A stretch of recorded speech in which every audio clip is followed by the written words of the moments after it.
மாற்றத்திற்கும் ஆட்சி மாற்றத்திற்கும் சாத்தியப்படுமானால் அதை சத்தியமாக வாங்கி தருவதற்கு பிறந்த தலைவர் எங்கள் தலைவர் விஜய் என்பதை மக்கள் இந்த கேட்டுக்கொள்கிறார்கள். சில சின்னுண்டி பயிர்கள் பிள்ளைகளில் இருந்து கொண்டு தாவேக்காவுக்கு கூட்டணி ஒன்னும் செட் ஆகல. நாங்க கூட்டணிக்கு ஒண்ணு காத்திருக்கல. நாங்க கூட்டணி பேச்சுவார்த்தைக்கு ஒரு குழுவே அமைக்காத ஒரே கட்சி தமிழ்நாட்டில் தாவேக்கா மட்டும். நாங்க குழுவே அமைக்கல. ஒரு குழுவை அமைச்சு என்ன போட்டிருந்தா என்கிட்ட ஒரு தலைவர் சம்பத்தில் உங்க தலைவருக்கு பேசணும்னு என்ன தொலைபேசியில் தொடர்பு கொண்டிருப்பார். எங்கள் தலைவருக்கு அது தேவையில்லைன்னு எனக்கு கருது. திமுகவுக்கு 24 கட்சி கூட்டணி. எத்தனை கட்சி? 24 கட்சி. நான் விக்கிரவாண்டியில சொல்றேன், இந்த 24 கட்சிக்கு பேரையும் ஸ்டாலின் சொல்லட்டும், நான் நிர்வாணமாக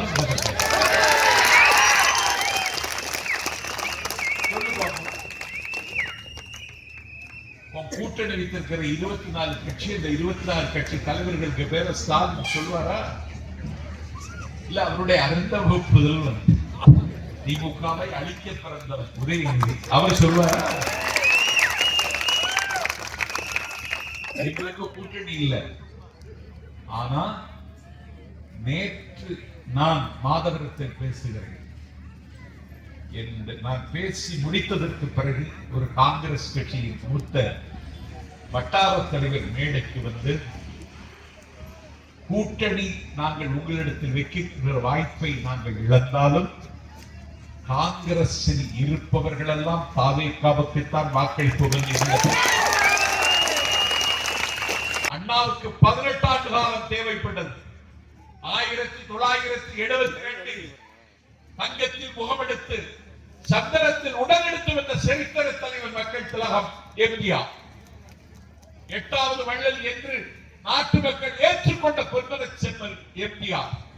தேக்கு மரம் உடலை தந்தது, சின்ன யானை நடையை தந்தது, பூக்களெல்லாம் சிரிப்பை தந்தது, பொன்னெல்லவோ நிறத்தை தந்தது என்று கவிஞர்களினுடைய கற்பனைக்கு எட்டாத கந்தர்வ பேரழகன் எம்ஜிஆர் 72 கட்சி தொடங்கினார்.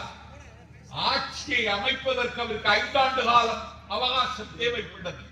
எம்ஜிஆருக்கு 5 ஆண்டு காலம், அண்ணாவுக்கு 18 ஆண்டு காலம். விக்கிரவாண்டியில் சொல்லிவிட்டு போகிறேன், எங்கள் தலைவருக்கு 3 ஆண்டு காலத்தில் அந்த வாய்ப்பு வரப்போகிறது. எல்லா தரப்பு மக்களும் ஏற்றுக்கொண்டார். தேர்தல் ஆணையம் சொல்லுகிறது 18 to 19 வயது உள்ள புதிய வாக்காளர்கள் 12.5 லட்சம் பேர் இருக்கிறாங்க. 12.5 லட்சம் பேரும் தாவேக்காவுக்கு வாக்களிக்க முடிவெடுத்துள்ளார். தாய்மார்கள் தலைவர் விஜயை கொண்டாடுகிறார்கள்.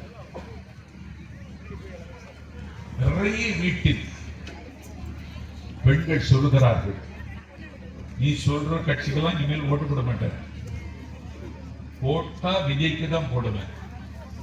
இப்பவுமே சொல்லி வச்சிருந்தேன், தேர்தல் தேதிக்கு வந்து இந்த 50 வந்துடக்கூடாது, விவாகரத்து பண்ணுவதற்கு யோசிக்க மாட்டேன்னு சொல்றாங்க.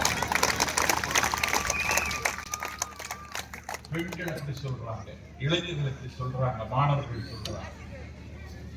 இன்னைக்கு ஒரு பெரிய ரசாயன மாற்றம் தமிழ்நாட்டில் இன்றைக்கு நடைபெற்றுக் கொண்டிருக்கிறது. ஏன் சொன்னது மாதிரி தமிழ்நாட்டில் யாரும் நிம்மதியாக இருக்க விடல. பொற்கால ஆட்சின்னு அண்ணன் ஸ்டாலின் சொல்றார். பொற்காலம் கூட அவங்களுக்கு தான். கோடி கோடியாக்குள்ள அடிச்சு குளிச்சுட்டார். நீ எங்க தலைவர் அறிவிக்கிறார் மகளிர் தின விழாவில் என்ன சொல்றார்? தமிழ்நாட்டில் இருக்கிற அனைத்து குடும்பங்களுக்கும் ஒரு வருடத்திற்கு 6 சிலிண்டர் அப்படின்னு அறிவிச்சிட்டார். நான் விசில்ல தான் இந்த ஆட்சி முடிய போகுதுன்னு பார்த்தா இப்ப சிலிண்டர்லயும் முடிஞ்சிருப்பது. அவ்வளவு கோடியை வச்சுக்கிட்டு ஜெயிச்சிடலாம். தாவேக்கா தலைவருக்கு மக்கள் விரும்புகிறார்கள். அவங்க என்ன நம்பியிருக்காங்கன்னா பணத்தை வச்சு ஜெயிச்சிடலாம். அதான் 3000 ரூபாய் பொங்கலுக்கு தந்தாங்க. போன பொங்கலுக்கு தராதவன் இந்த பொங்கலுக்கு ஏன் தந்த? போன பொங்கல் எங்களுக்கு தேவையில்லையா? இந்த பொங்கலுக்கு தருவேன். சரி, பொங்கலுக்கு 3000 ரூபாய் தந்த, அப்போது இந்த 5000 சேர்த்து 8000 தரட்டானா? தரல. அதுக்கு வர இப்போ 5000 ரூபாய் தர. ஏன் தர்ற? உங்கள்கிட்ட இருக்கிற ஓட்டை வாங்குவது. அவன் உங்களை என்ன நினைக்கிறான்னா, மகளிர் தினத்துல சொல்லுங்க, நீங்கள் விழிப்புணர்வு இல்லாதவர்கள், உங்களுக்கு அவேர்னஸ் இல்லை.